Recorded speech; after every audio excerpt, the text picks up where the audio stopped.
Halo guys, saya Sevi. Saya Suster Melin. Di sini saya akan membahas tentang Kitab Amsal, kebijaksanaan hidup sehari. Di sini kami akan membahas tentang Kitab Amsal, kebijaksanaan hidup sehari-hari. Kitab Amsal dalam bahasa Ibrani berarti Mishle, adalah bagian dari kitab suci yang termasuk dalam tulisan hikmat atau kebijaksanaan dalam Perjanjian Lama. Tujuan utamanya adalah memberikan pedoman praktis tentang bagaimana menjalani hidup yang bijaksana, benar, dan berkenan kepada Allah dalam kehidupan sehari-hari. Takut akan Tuhan adalah permulaan pengetahuan, tetapi orang bodoh menghina hikmat dan didikan. Bisa dilihat dalam Amsal 1 ayat 7. Latar belakang dan penulisan. Amsal dikaitkan dengan Raja Salomo, tokoh hikmat besar dalam tradisi Israel, tetapi kitab ini disusun dari berbagai kumpulan pepatah yang berasal dari berbagai zaman dan komunitas. Ditulis dan diedit dalam rentang waktu yang cukup panjang sekitar abad 10-5 sebelum Masehi, melibatkan tradisi hikmat keluarga, istana, dan sekolah-sekolah bijak. Bahasa dan bentuknya adalah puisi Ibrani yang ringkas, padat, dan mudah diingat seringkali dalam bentuk dua baris paralelisme. Struktur Kitab Amsal.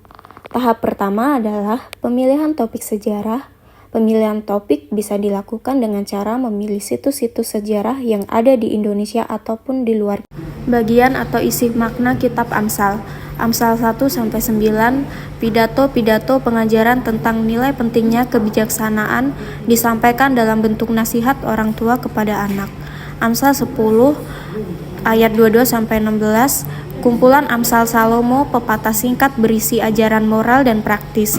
Amsal 22 ayat 17, Amsal 24 ayat 34. Amsal orang bijak lainnya disebut kata-kata orang bijak.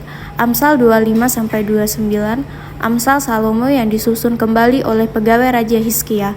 Amsal 30-31, Amsal Agur dan Amsal Lemuel, termasuk pujian untuk istri yang bijak. Bisa dilihat dalam Amsal 31 ayat 10-31. Pokok-pokok pengajaran Kitab Amsal. 1. Takut akan Tuhan sebagai dasar hikmat. A. Prinsip utama Amsal adalah bahwa kebijaksanaan sejati dimulai dari relasi yang benar dengan Allah. B. Takut di sini bukan berarti ketakutan negatif, akan tetapi sikap hormat, tunduk, dan bersandar kepada Allah. Takut akan Tuhan adalah permulaan hikmat. Bisa dilihat dalam kitab Amsal 9 ayat 10. 2. Etika dan hidup sehari-hari. Kitab Amsal memberikan nasihat moral dan praktis yang menyentuh berbagai aspek kehidupan, seperti berikut. A. Keluarga, hormat kepada orang tua, mendidik anak. B. Pekerjaan, rajin versus malas. Selanjutnya, ucapan, lidah yang membangun atau yang merusak. Persahabatan, teman sejati versus penghasut. Keuangan, kejujuran, kerja keras, dan menghindari hutang. Relasi sosial, keadilan, kebaikan kepada orang miskin. Contoh, siapa rajin memegang pekerjaan akan memerintah, tetapi siapa lamban akan menjadi budak. Amsal 12 ayat 24. Lebih baik sepiring sayur dengan kasih daripada lembun tambun dengan kebencian. 2 jalan, bijak atau bodoh. Kitab Amsal menggambarkan kehidupan seolah ada 2 jalan. Jalan orang bijak, hidup benar, diberkati, dihormati. Jalan orang bodoh, hidup ceroboh, rusak menuju kehancuran. Ini mengandung teologi pembalasan moral. Perbuatan baik akan mendatangkan berkat, sedangkan perbuatan jahat membawa malapetaka. Jalan orang bodoh lurus dengan anggapannya sendiri, tetapi siapa mendengarkan nasihat bijak. Amsal 12 ayat 15. Ciri-ciri sastra Amsal. Paralelisme, baris kedua mengulang, melengkapi, atau mengontraskan baris pertama. Yang kedua, bahasa padat dan metaforis. Yang ketiga, sering bersifat universal, cocok untuk lintas zaman dan budaya. Dan yang keempat, memakai tokoh personifikasi. A. Kebijaksanaan digambarkan sebagai perempuan yang berseru dari Amsal ayat 8. B. Kebodohan juga digambarkan sebagai perempuan yang menjerat dari Amsal ayat 9. Kitab Amsal dan Spiritualitas Kristiani. Yang pertama, Yesus sebagai kebijaksanaan Allah.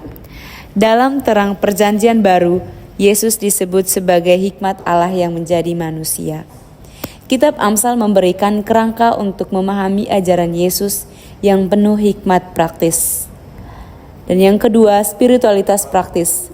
Kitab Amsal mengajarkan bahwa iman harus menjelma dalam etika kehidupan sehari-hari, di rumah, tempat kerja, relasi sosial.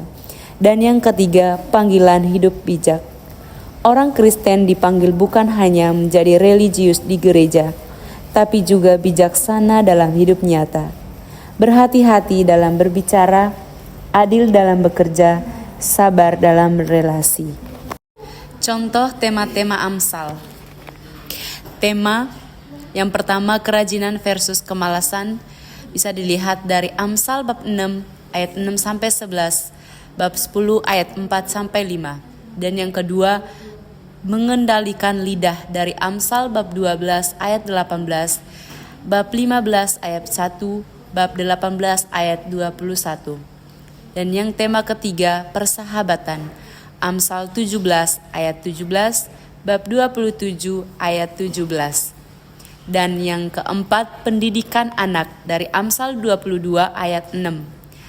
Tema yang kelima, kejujuran dan integritas dari Amsal 11 ayat 1, 16 ayat 11. Dan tema yang keenam, hidup berkeluarga dari Amsal bab 14 ayat 1, bab 19 ayat 14, bab 31 ayat 10 sampai 31. Penutup. Relevansi Kitab Amsal. Kitab Amsal tetap relevan di zaman modern. Di tengah dunia yang kompleks, Kitab Amsal mengajak kita kembali ke kebijaksanaan sederhana namun mendalam. Hidup takut akan Tuhan, menjunjung kejujuran, berbicara dengan bijak, dan bekerja dengan rajin. Itulah spiritualitas sehari-hari yang nyata. Percayalah kepada Tuhan dengan segenap hatimu dan jangan bersandar pada pengertianmu sendiri. Amsal bab 3 ayat 5. Sekian dan terima kasih.